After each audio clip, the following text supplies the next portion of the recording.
Boa noite a todos, sejam bem-vindos a mais esse estudo da noite de hoje, segunda-feira, 22 de maio de 2020. Vamos pedir a Deus, a Jesus, aos bons espíritos amigos, para que eles possam nos envolver, nos intuir, nos trazer sempre esse amparo necessário para o desenvolvimento do estudo da noite. E que tenhamos todos nós a capacidade, o entendimento e a disposição para esse aprendizado que todos nós necessitamos. E com a oração de Jesus, pedimos essa autorização e permissão. Pai nosso que estais nos céus, santificado seja o vosso nome. Venha a nós o vosso reino. Seja feita a vossa vontade, assim na terra como nos céus. O pão nosso de cada dia nos dai hoje. Perdoai, Senhor, as nossas dívidas, assim como nós perdoamos aos nossos devedores. E não nos deixeis cair em tentações, mas livrai-nos, Senhor, de todo mal, que assim seja. Graças a Deus. Então estamos fazendo o estudo do livro da Gênese e estamos no capítulo 18, Sinais dos Tempos. E aí nós vamos ver a geração nova. E é importante nós falarmos a respeito disso. Por quê? Porque é um anseio que todos nós espíritas temos, de vermos as coisas mudarem para melhor, de termos um mundo moralmente melhor, mas temos que fazer a nossa parte para termos essa também participação. Ou seja, todos nós estamos inclusos no mesmo processo. Independente da nossa condição de médiuns espíritas, que só temos um único privilégio, o de conhecer por antecipação a nossa vida espiritual, coisas que muitos outros dos nossos irmãos aqui do planeta Terra não têm o conhecimento ainda. De forma que ganhamos do Consolador prometido por Jesus esse presente maravilhoso, que são essas obras de Kardec, as obras de Chico Xavier através dos espíritos amigos, tudo isso para nos dar a esperança de dias melhores. E, logicamente, na contrapartida, no cumprimento dos nossos deveres, no assistir das leis de Deus, no entendimento e cumprimento das mesmas, a nossa melhora interior. Bom, lá no tópico número 8, dando continuidade, de novo a questão das leis. E essas leis são simples, mas ainda a compreensão nossa, ela está um pouco longe. Mas nessa simplicidade, nós vamos ver que essas leis regem o quê? Principalmente as revoluções periódicas do globo. Aí nós vamos ver lá do tempo do primitivo, antes do primitivo, na formação do próprio globo, nós vamos ver esse segundo momento de provas e de expiações, todas as mudanças, as revoluções que indicam esses períodos do nosso globo terrestre. E tudo isso compreendendo uma longa geração de seres. Ou seja, nós estamos vendo inúmeros seres que já habitaram esse planeta, que hoje estão aqui e que nas suas idas e vindas, muitos deles no processo reencarnatório, participam ativamente desse processo. E, logicamente, a sucessão das raças. As raças vão se melhorando. Tudo vai se melhorando. Tudo vai se aperfeiçoando. E, logicamente, tudo isso, dentro dessas leis simples, acabam confundindo a nossa imaginação. Mas o importante de tudo é que temos que ter um entendimento não só da própria biologia, da astronomia, da história, é um conhecimento de ordem geral, da física, da química. Por quê? Porque tudo compreende o universo dos estudos, o universo do entendimento, a busca da sabedoria. E aí vamos ver o nosso sistema planetário e todos os corpos que dela dependem. E esses corpos reagem uns sobre os outros. Aí falamos até, inclusive, na semana passada, a respeito dos planetas que estão próximos de nós. essa proximidade, um corpo influencia outro. E, a partir daí, todas essas influências que reagem, elas fisicamente são solidárias. Então, um planeta interfere em outro. Há sempre aquela preocupação da questão das chamadas guerras nucleares, das ogivas nucleares, e aonde nós temos informações, e não podemos precisar se são exatas ou não, que existe 80 vezes a capacidade de uma destruição do nosso planeta Terra, e com toda certeza isso, na realidade, preocupa não somente a nós, pacíficos aqui desse planeta, mas também a outros de outros planetas.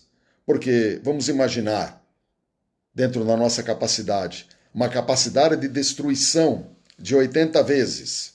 E aí nós vamos perceber o quê? Que essas situações poderiam vir a perturbar, com efeitos grandes, toda essa condição de um corpo ou um globo reagir sobre o outro. Então temos que pedir muito a Deus para que esse momento não venha e não aconteça jamais. Logicamente, existe um controle muito grande sobre isso por parte de Deus e por parte de outras civilizações que estão de olho em nós, porque participam ativamente também do nosso progresso espiritual. A partir daí, essa grande quantidade definida de sistemas, desse sistema planetário, reagindo uns sobre os outros e, logicamente, as nebulosas, elas reagem, ou as galáxias reagem uma sobre as outras. Então são todos movimentos solidários. Isso que nós temos que entender. A nossa humanidade, ela está intimamente ligada a toda uma constituição de origem divina, onde todos nós seres somos solidários uns aos outros. Não só desse planeta Terra, encarnados e desencarnados, como de outros planetas. Todos nós podemos estar, ora num planeta, ora em outra galáxia. Todos nós. Nós fazemos parte desse universo. Nós somos a humanidade que concentra a vida nesse universo. Vida inteligente. E aí, de novo, a questão da inteligência ligada à moralidade. A moralidade no sentido de diminuir ou eliminar as imperfeições. Aí, nós vamos observar a matéria orgânica. E essa matéria orgânica também sofre influência. Nós sofremos influência a todo momento. E aí, pode alterar o estado físico dos seres viventes. Quantas vezes nós vimos raças que foram extintas? Nós vemos até animais que estão em processo de extinção, animais que foram extintos. Nós vimos aí os neandertais, outros pré-homídeos, se podemos assim dizer, que foram extintos. E existe essa modificação do estado físico. E para um mundo de regeneração, com toda certeza, o nosso estado físico vai ser mudado. Vai ser mudado, não tem como não mudá-lo. E nós precisamos entender que essas alterações, para haver essa modificação necessária, vai depender de moléstias também. Nós vamos depender de flagelos. Os flagelos são necessários dentro da condição das chamadas moléstias. Por quê? Porque vão estimular a nossa inteligência humana. Nós temos que buscar soluções. Quando existe a situação de que o homem se torne impotente frente a um flagelo, é uma questão kármica. Mas aqueles que o flagelo bate à porta e que têm ainda a capacidade de reagir a ele, está dentro do seu compromisso a modificação e a possibilidade da sua inteligência interferir nesse processo. Então nós somos inteligentes para quê? Para nós termos os devidos cuidados dentro de todo o processo que for de moléstia e de flagelo. E aí nós sabemos o quê? Que hoje não podemos caminhar ou nadar em rios poluídos ou mesmo numa enchente. Nós não podemos ter contato com doenças infecciosas. Então nós temos que tomar cuidado com tudo. Então a nossa inteligência possibilita, através de um entendimento, através de um alerta, que nós devemos de tomar cuidado, porque existe a lei de conservação que nos possibilita o instinto de conservação. E aí nós vamos ver que devemos de pesquisar, ou ajudar nas pesquisas, ou reforçar a ajuda para aqueles que têm essa capacidade também, o meio de combater tudo isso. E aí nós vamos descobrindo o quê? Dentro desse processo. Leis da natureza. Leis que já existem e são eternas e imutáveis. Nós desconhecemos, mas estamos conhecendo, aprendendo, através do sofrimento, através da dor. Porque é através da moléstia, do flagelo, é que nós vamos ter essa modificação e essa alteração do estado físico nosso. Aí vamos ficar imunes a determinadas doenças, vamos ter uma capacidade melhor de podermos tratar os nossos órgãos de uma maneira que eles suportem mais, talvez numa mudança de hábitos frente à alimentação, frente à higiene e outras situações mais necessárias. Há medicamentos que não venham a curar algo e destruir outro, ou procurar ter mais doenças em outras situações, com efeitos colaterais. Tudo isso a nossa inteligência permite. E tudo isso é pertinente ao assunto que nós estamos tratando hoje. Lá no tópico 8, que nós estamos falando aí, essas palavras são fiéis ao que está lá, no tópico 8. Nós só tivemos o cuidado de pegarmos as partes que são importantes para nós destacarmos essas partes e abrirmos um leque sobre elas. E é por isso que nós estamos nessa discussão, entrando nisso. E aí nós vamos ver a questão da matéria orgânica também. Então a nossa inteligência, a pesquisa e a matéria orgânica. Que nós sabemos pelo livro dos Espíritos o quê? Que a matéria influencia no espírito. Então, essa matéria orgânica reage por sua vez em nosso espírito. Reage. E aí, esse contato e ligação com uma intimidade com os elementos materiais. Por que esse contato e essa ligação íntima com os elementos materiais? Quando nós encarnamos, o que é feito? O nosso perispírito é reduzido. O nosso perispírito sendo reduzido, ele acopla, ele é ligado por engenheiros responsáveis pelo projeto reencarnatório, ponto a ponto, molécula a molécula, átomo a átomo, com elementos materiais. Nosso perispírito, que é uma semimatéria, que acopla e o nosso espírito se utiliza do perispírito para esse mundo de relação físico. A partir daí, essa reação, dessa influência do nosso espírito, ela tem toda essa condição de nos trazer essa intimidade com os elementos materiais. Aí nós vamos ver que essas influências modificam muitas vezes as suas disposições. Mas tem algo importantíssimo. Ela não se opõe ao nosso livre-arbítrio. Vamos lembrar que quando iniciamos esse capítulo, nós falamos de leis divinas. E lei de liberdade, nós vamos ver a questão do livre-arbítrio. E o livre-arbítrio é determinante para as transformações necessárias que todos nós precisamos. Que sem o livre-arbítrio nós não conseguimos vir a exercer. Então precisamos de destacar que a questão do livre-arbítrio, ela não está condicionada a essa intimidade com a matéria. Nós podemos destacar, podemos tirar ou trabalhar isso de uma maneira muito melhor e além, porque vamos usar a nossa inteligência, da condição orgânica que compõe os nossos corpos. E, logicamente, nós vamos excitando ou moderando essa atividade. e que vai contribuir para o nosso desenvolvimento. Vai contribuir para o nosso desenvolvimento. E aí vamos perceber os movimentos. E aí podemos até dizer que existe uma lei de movimento, porque tudo é movimento à nossa volta. A nossa vida é um movimento. O planeta tem movimento, os astros têm movimento, o Sol tem movimento. Tudo é movido a energia. E a energia se movimenta, a energia não é estática.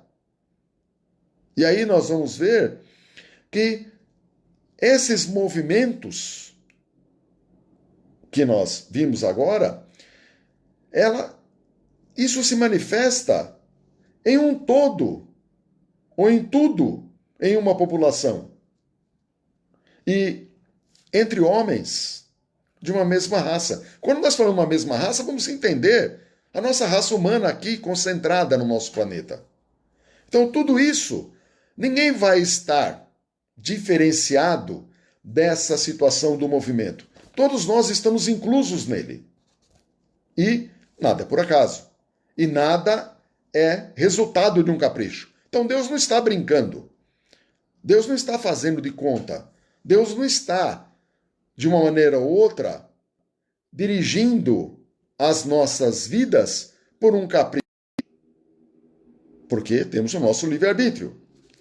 E tudo tem causa em leis da natureza. Tudo. Tudo tem causa. Então a gente não pode se furtar a esse entendimento. E aí, todos nós aspiramos ao quê? A uma mudança. Todos nós queremos mudança.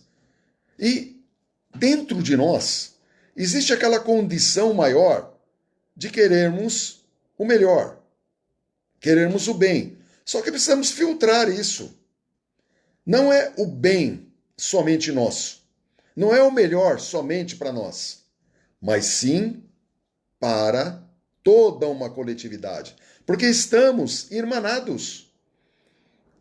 Todo o processo de crescimento, embora ele seja individual, mas ele depende do coletivo. Se o planeta não melhorou até hoje, é porque o coletivo não ajudou para isso. Aqueles que se destacaram individualmente, muitos foram embora, mas muitos ainda continuam por amor àqueles que ficaram. E, logicamente, essa aspiração da coisa melhor fala muito a esse respeito. E nós vamos observar uma profunda agitação. Existe uma profunda agitação. E revoluções sociais periódicas. Interessante essas revoluções sociais periódicas. Se nós pegarmos a história, nós vamos observar o quê? Que vemos lá o Egito Antigo, nós vamos ver lá a China milenária, a Índia milenária, aí nós vamos ver a Grécia, aí nós vamos ver o poderio romano. E quando os bárbaros acabam por derrotar o poderio romano, o que nós vamos ver? 1000 anos de escuridão, através da chamada Idade Média. E dentro dessa condição da Idade Média, o homem se fecha em seu feudo e toda aquela humanidade, principalmente da Europa, dominante da época, ela retrocede. E aí nós não estamos vendo uma revolução, nós estamos vendo uma decadência. E para sair disso, o que acontece? Depois vem a chamada Revolução Industrial. Mas isso praticamente 1000 e poucos anos depois. Ou 700 anos, melhor dizendo, depois. Mas foi uma revolução social que é periódica. E aí, várias revoluções acontecendo até o momento que nós estamos aqui. E outras vão acontecer, porque elas dependem de períodos. Logicamente que essa vai precisar ser melhor. Essa é a pretendida, que é o mundo de regeneração. Essa que todos nós desejamos. Aí também vem as chamadas revoluções físicas. Nós estamos vendo o quê? A ciência, a medicina. São revoluções físicas. Nós vamos ver próteses, vamos ver aí a ciência entrando em órgãos artificiais. Isso é revolução física. O globo, através da própria agricultura, tudo tem uma revolução. Tudo tem que ter uma melhora. Só que essa melhora agora ela é diferente. Ela é aspirada pelo nosso espírito. E aí precisamos modificar a nossa condição. Aí vamos observar o quê? Correntes fluídicas. E ainda, mesmo médiuns espíritas, nós temos um véu muito grande sobre os nossos olhos. Deveríamos de ter uma visão mais ampliada. E esse entrelaçamento das coisas do mundo material com o espiritual, ele é muito grande. Vamos observar planos espirituais que envolvem o nosso planeta Terra. Vamos ver camadas que não sabemos o número ao certo, mas que estão envolvendo o nosso planeta. Então nós conhecemos uma, que é muito próxima, que é a questão umbralina. Outra, a trevosa. E aí depois vamos ver outras. Inclusive, Chico Xavier, através de André Luiz, traz uma determinada região onde essa cidade espiritual se chama Nosso Lar, uma das cidades. E acima de Nosso Lar, e acima dessa outra cidade de Nosso Lar, e acima da outra, e assim por diante. Quantos céus existem? 7. Nós sempre falamos dos 7 céus. Quantos céus existem? Esse entrelaçamento do mundo espiritual com o mundo material é muito forte.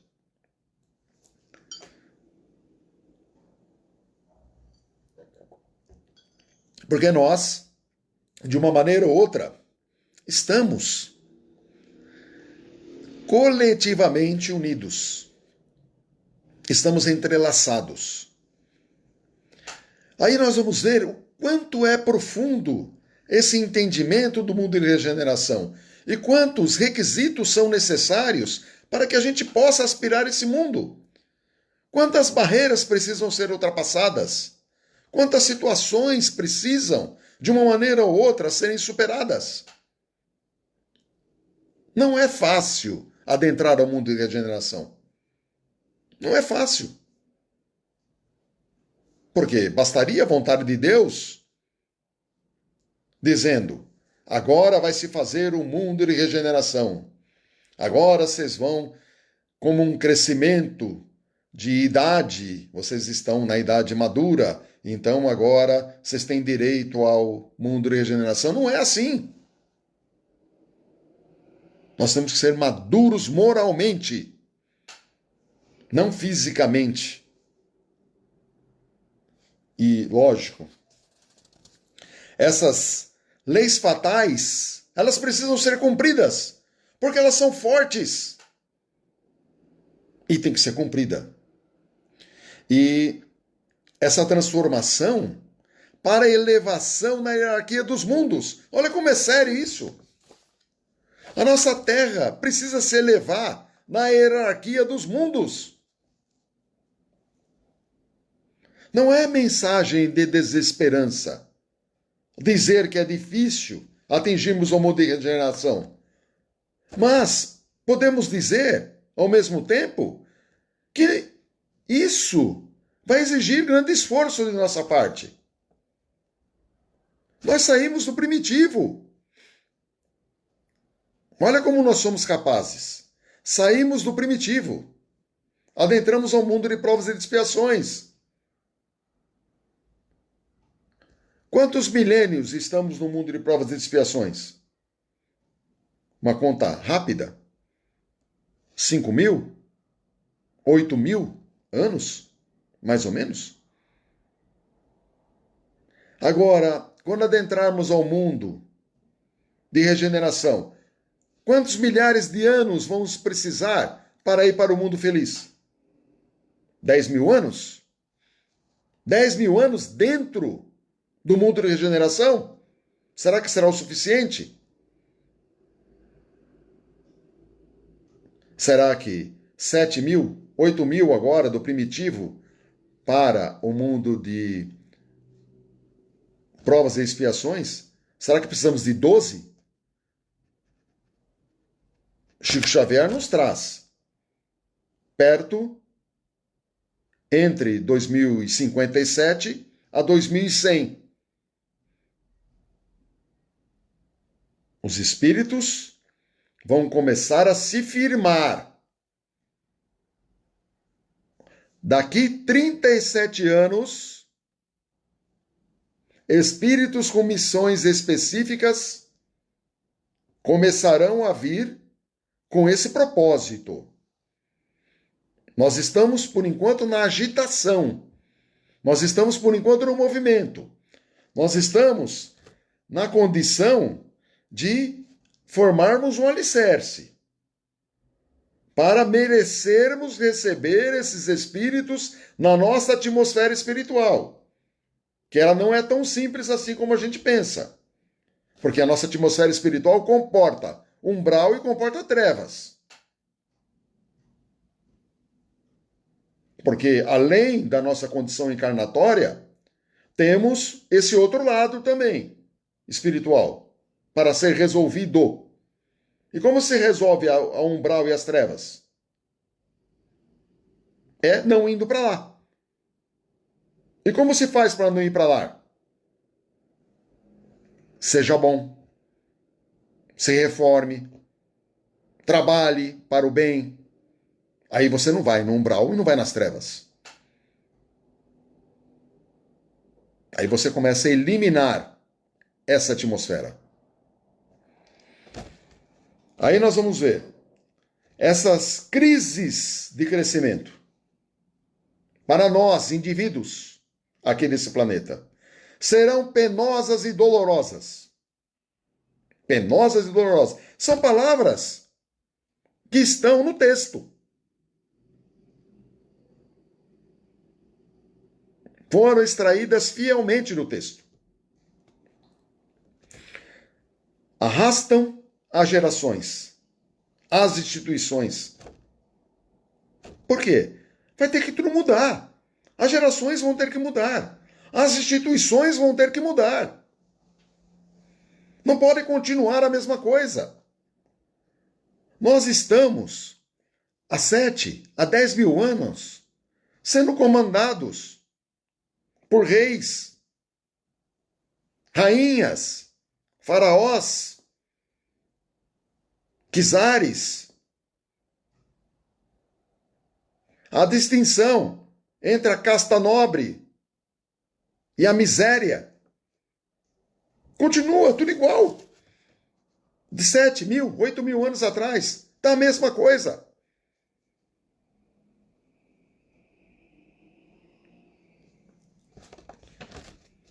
E, logicamente, toda essa geração, todo esse movimento, todo esse conflito penoso e doloroso, ele precede a fase de progresso material e moral.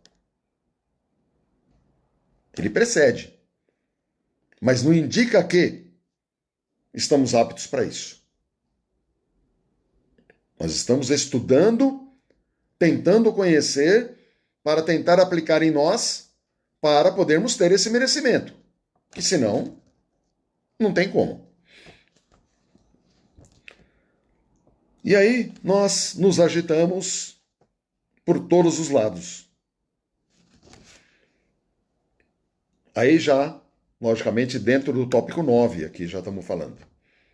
Nessa transformação da humanidade. E esse movimento, de novo, é uma força invisível que nos move em direção ao alicerce, uma nova base.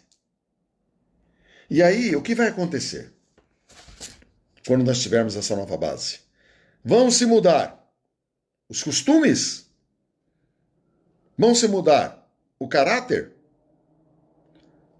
Vão se mudar as leis humanas? Vão se mudar as crenças? E todo o estado social. Que maravilha! Todo o estado social sofrerá mudanças. O que nós estamos vendo hoje? A miséria crescente. A fome crescente. Em pleno século XXI. A fome está no lado da nossa porta. A fome, além de estar do lado da nossa porta, que outros estão experimentando primeiro, está insistindo para entrar em nossas casas. E ela não vai descansar enquanto ela não entrar. Não vamos nos iludir. E isso repercute no quê? Nesse movimento que precede, através de situações penosas e dolorosas, a chegada do mundo de regeneração. E precisamos mudar esse estado social. É um também dos princípios da modificação necessária para o mundo de regeneração. Então precisamos. Na semana que vem a gente dá sequência no 9, porque o 9 é muito forte. Ele é muito forte. E quando a gente pega para poder estudar, nós vamos vendo que cada vez mais é dinâmica a tratativa de Kardec. Porque isso aqui foi escrito por um homem na influenciação do Espírito da Verdade de Jesus para nos trazer as verdades. Mas só vamos enxergar a verdade aqui se tivermos essa vontade de entendimento. Senão não vamos enxergar. Vai ser um livro como outro qualquer que vai ser lido e não vai ser compreendido. E nós temos que compreender. Todos nós precisamos. Então vamos aguardar as perguntas. Espero que hoje tenhamos perguntas, ou um complemento, pode ser, ou também um comentário. E essa participação é importante para todos nós, porque todos nós estamos envolvidos.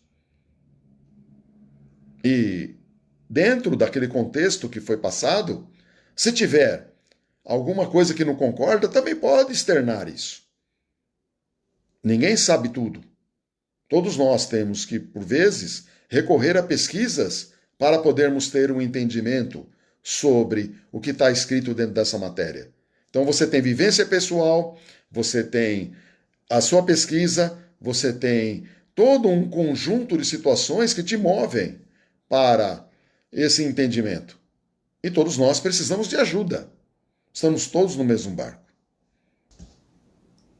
Marcos, dentro desse processo de mudança, processo que nós todos temos que fazer, e nós estamos agora com esse Covid-19, não estamos podendo participar de trabalhos espirituais dentro da casa espírita, e vai chegar um momento que nós vamos ter que retornar. Né? Nós vamos retornar aos trabalhos e serão muitos os assistidos, porque além dos doentes do corpo, a gente vai ter uma série de problemas emocionais para auxiliar as pessoas. Eu queria saber nesse propósito, se vocês da Casa Irmã Maria, desse Centro Espírita, já estão pensando em como será esse retorno, como que nós vamos fazer os trabalhos daqui para frente, o que pode ser mudado, ou se vai ser mudado alguma coisa. Queria saber se vocês já estão falando sobre isso, pensando sobre isso, alguma coisa nesse sentido, porque isso muito vai nos ajudar a esse crescimento espiritual também. Está muito ligado ao texto de hoje. Inclusive, isso a gente pensa todo dia, a todo momento, porque o centro não sai da nossa cabeça. E a ideia, primeiramente, depois que for permitido essa volta das pessoas às suas atividades, dentre elas o trabalho espiritual na casa espírita, nós vamos aguardar ainda um período de 30 dias para retorno. Ou seja, se agosto liberar, nós retornamos em setembro. Só que antes disso, nós vamos fazer reuniões junto aos médiuns trabalhadores, antes do atendimento público. Então nós vamos procurar se reunir pelo menos uma vez por semana, vamos discutir, vamos colocar as propostas, vamos aceitar sugestões, vamos trabalhar junto dentro dessa proposta. A hora que nós estivermos bem alicerçados, aí nós vamos abrir as portas e vamos começar o atendimento. E não é segredo para ninguém que o Covid, ele não só ataca o organismo humano, mas também ele ataca a condição psicológica do indivíduo.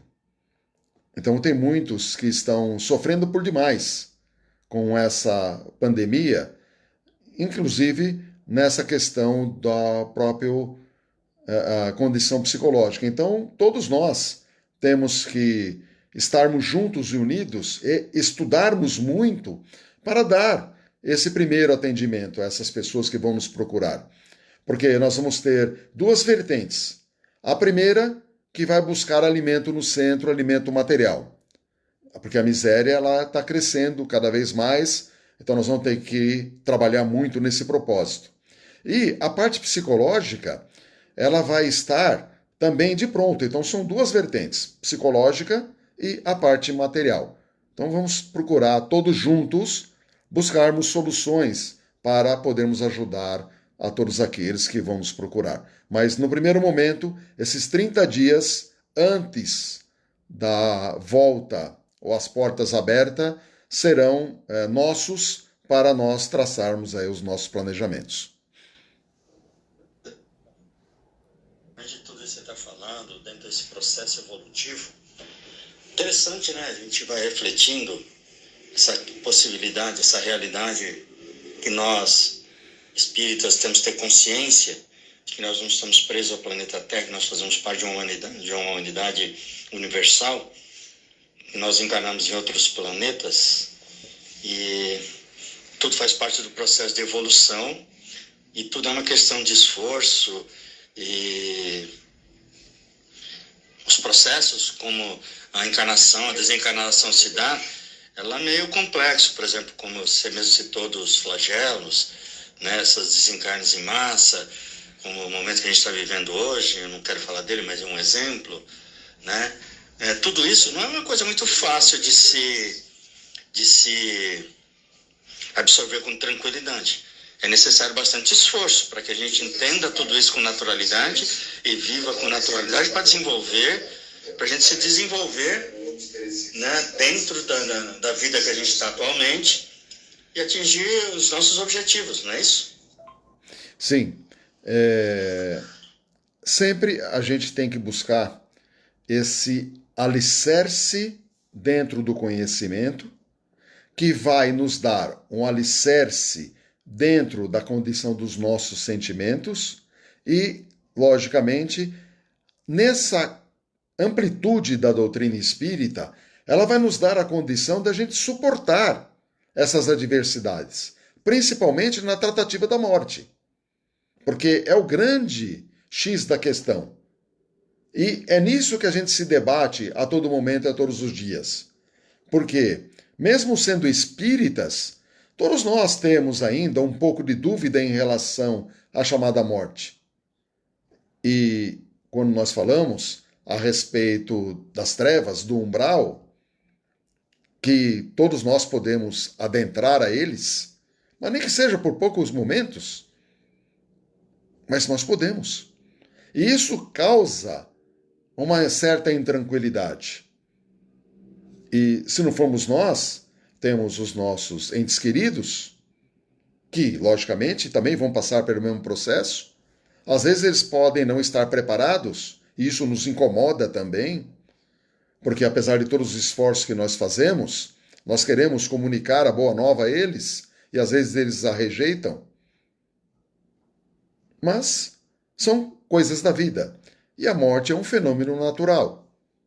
E, independente quando ela vier, nós não podemos recusar a morte ou os apelos que a morte tem, que são irresistíveis. Ela vai abrir os braços a nós e nós vamos em direção a ela, querendo ou não querendo.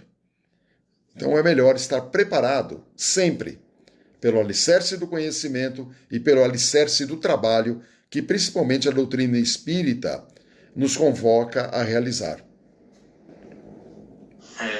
Boa noite, Marcos. Na semana passada, referente à pergunta do Otto, pessoa que não toma os devidos cuidados para se proteger da Covid e vem desencarnar. Se estaria cometendo o suicídio. Aí você disse que não seria suicídio. Agora, se a pessoa, sem tomar os cuidados e sabendo do que pode ocorrer com ela, não estaria ferindo a lei de conservação? E pelo fato de termos hoje mais esclarecimentos, não nos tornaria mais responsáveis, inclusive sabendo das consequências? Sim, com toda certeza. Toda a liberdade, ela implica em responsabilidade. E, usando o livre-arbítrio, a pessoa pode se recusar a aceitar a existência do vírus, ou mesmo a enfrentar o vírus como se não precisasse de nenhum tipo de arma ou revestimento para isso. Então ela vai sempre ser responsabilizada pelo ato dela. Não vamos considerar isso como um suicídio, porque a pessoa não está fazendo isso como um ato deliberado para poder morrer. Ela só é suicídio quando a pessoa ela tem a intenção de praticar a chamada morte ou auto-morte. Mas, nesse caso em questão, vamos ver mais ignorância, mais rebeldia, mais resistência, mais situações de rivalidade. E dentro dessa liberdade vai implicar sempre em responsabilidade e a pessoa vai ser cobrada sim. E ela vai sofrer as consequências por esse tipo de ato. Além do sofrimento que levou à chamada morte, ainda, possivelmente, levará esses efeitos para o umbral, com toda certeza. O Júlio está perguntando assim, você comentou sobre os próximos espíritos com missões aqui na Terra por volta de 2050 a 2060. Essas missões podem ser tanto positivas ou negativas, como, por exemplo, o novo Gandhi, Madre Teresa, o novo Hitler, etc.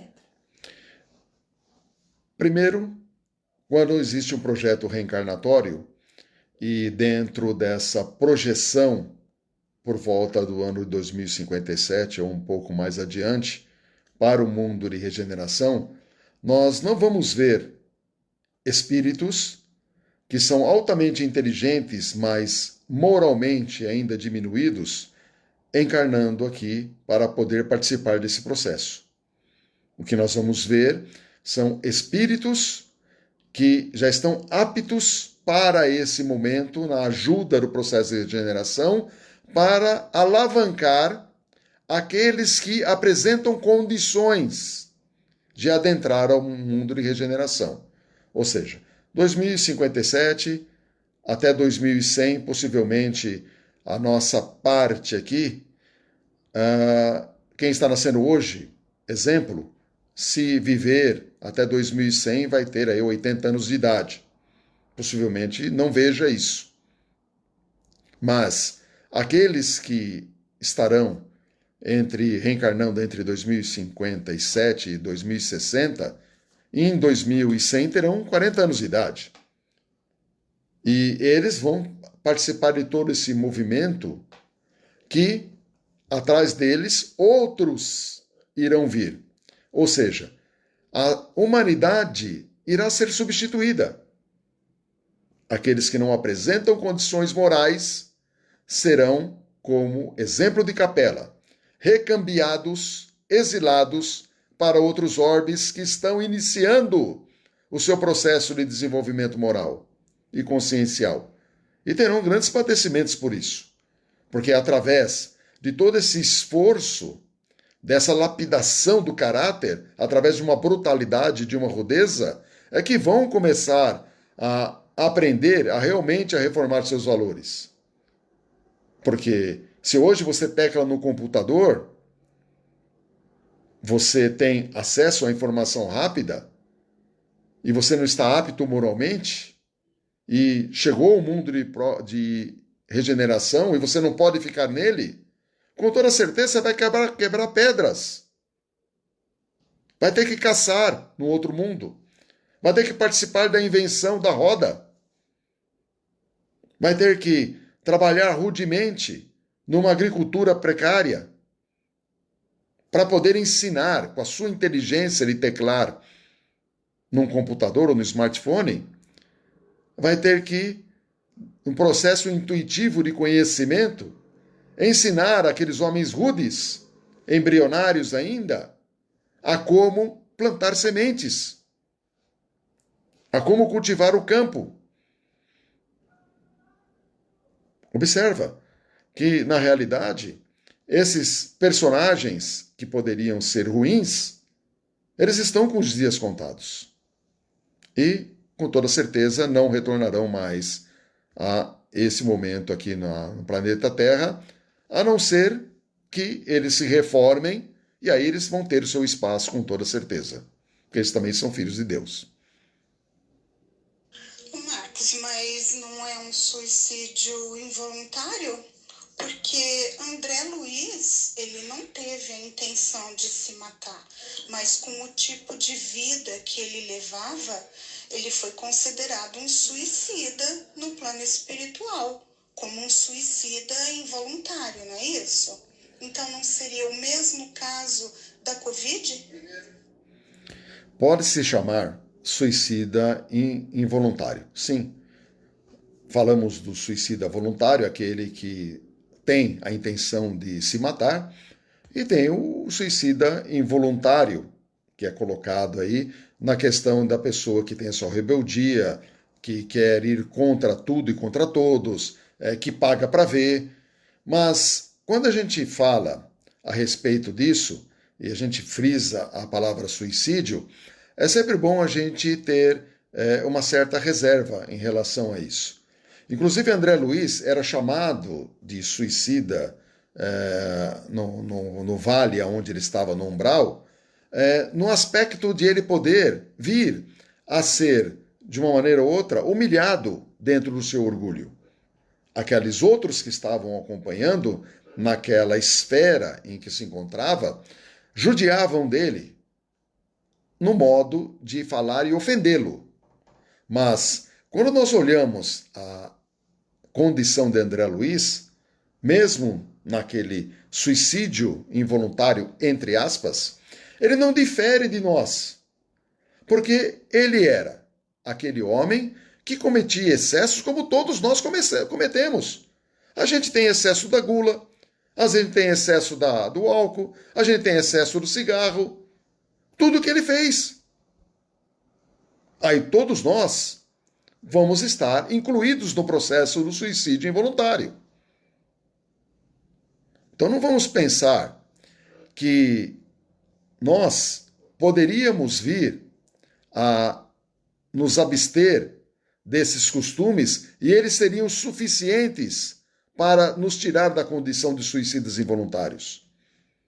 Porque, além disso, tem os sentimentos. Tem a parte mais importante. Então, o orgulho, ele é também, se a gente olhar André Luiz da forma que ele foi chamado, e todos também nós somos orgulhosos, uma forma de suicídio inconsciente. Então, talvez é melhor tratar o suicida de fato e não trabalhar com o suicida inconsciente ou o suicida involuntário. Talvez esse termo está muito mais para uma definição técnica do que propriamente para um estado de penalização do ser. Marcos, para a regeneração, né? Pensando no momento mesmo da regeneração, os corpos, né, eles já deveriam ter passado por um certo desenvolvimento, né? Então a gente, por exemplo, ainda provavelmente, aí você pode dar uma luz sobre isso, não ter mais que destruir outros seres, outros animais, outros vegetais para poder se nutrir. Porque hoje no nosso momento ele é muito grosseiro ainda, tudo é muito grosseiro para nossa máquina, nosso corpo sobreviver. Então, assim, vai ter uma evolução, acredito, tanto no corpo quanto no perispírito, para que a gente possa realmente adentrar nesse plano nesse mundo de regeneração. E aí, olhando para esse desenvolvimento e vendo todo o tempo que leva, né, para a transformação dos corpos, né, que a gente vem acompanhando ao longo dos millenniums aí, a gente está bem longe, né, disso, certo? Porque olhando para a nossa grosseria ainda só no corpo, sem olhar ainda para o moral, a gente já percebe uma distância muito grande, né? Essa está coberto de razão. E nós falamos anteriormente, né, a esse respeito dessas mudanças e tudo mais, e essa questão do 2057 a 2100, e esses outros espíritos que vão vir para poder preparar esses avanços da ciência, possivelmente esses serão os cientistas da fisiologia, aqueles cientistas que vão ajudar numa modificação genética da nossa própria condição orgânica. E nós não podemos pensar em regeneração no momento em que nós temos aí, principalmente no nosso Brasil, enormes rebanhos que inclusive colaboram negativamente com a própria atmosfera terrestre. E estamos, por força de hábitos, condicionados à alimentação animal, porque é o nosso estágio de evolução. E no mundo de regeneração, provavelmente, vamos dizer que a alimentação que será animal será excluída. Porque os animais estão para poder servir ao homem, como diz o próprio Livro dos Espíritos. A carne alimenta a carne, como o próprio Livro dos Espíritos diz. No mundo de regeneração, com um corpo diferenciado, talvez o modo de alimentação será outro. E nós vimos que os costumes, esse estado social, tudo isso vai mudar. Podemos nos alimentar por outras fontes. Podemos ingerir líquidos por outro tipo de fonte. Nós não sabemos o nosso campo celular qual vai ser, se ele vai precisar de água, se nosso intestino vai existir ou não, se nosso estômago vai existir ou não. Por isso que se fala nessa modificação nas gerações, nas raças, o avanço das raças. Então nós temos que esperar para ver, porque ainda nessa atual encarnação dificilmente veremos isso. Dificilmente. Acho que muitos de nós aí temos mais poucas décadas ainda para poder estar aqui nessa presente encarnação. E aí, se a gente puder voltar rápido e a gente merecer participar desse movimento da regeneração no seu início, de fato, quando ele começar a galgar os seus degraus, nós vamos voltar, com toda certeza. Então a gente tem que se preparar agora para isso. As pessoas que hoje não se alimentam de carne estão em outro grau de evolução? As pessoas que não comem carne hoje, não é questão de evolução. É questão de hábito e de costume. Nós nunca podemos medir hábitos, costumes, que são práticas sociais ou práticas de alimentação, por condições de caráter. Antes de olharmos a questão da evolução espiritual, e afirmarmos essa mesma evolução, nós temos que observar o caráter. O caráter é que vai definir, independente de se comer carne ou não, se a pessoa tem uma evolução espiritual ou não. É o caráter dela que vai mandar. Então, agradecemos por mais esse momento, agradecemos a Deus, a Jesus, aos bons espíritos amigos, por ter nos proporcionado esse estudo da noite de hoje, e que possamos dar continuidade. E vamos esperar que brevemente podemos aí estarmos reunidos presencialmente e darmos continuidade às nossas tarefas. E que Deus nos permita termos esse momento com grande brevidade. Então vamos elevar o nosso pensamento a Deus, agradecer aos bons espíritos e com a prece encerramos as nossas atividades. Pai nosso que estais nos céus, santificado seja o vosso nome. Venha a nós o vosso reino. Seja feita a vossa vontade, assim na terra como nos céus. O pão nosso de cada dia nos dai hoje. Perdoai, Senhor, as nossas dívidas, assim como nós perdoamos aos nossos devedores. E não nos deixeis cair em tentações, mas livrai-nos, Senhor, de todo mal, que assim seja. Uma boa noite a todos.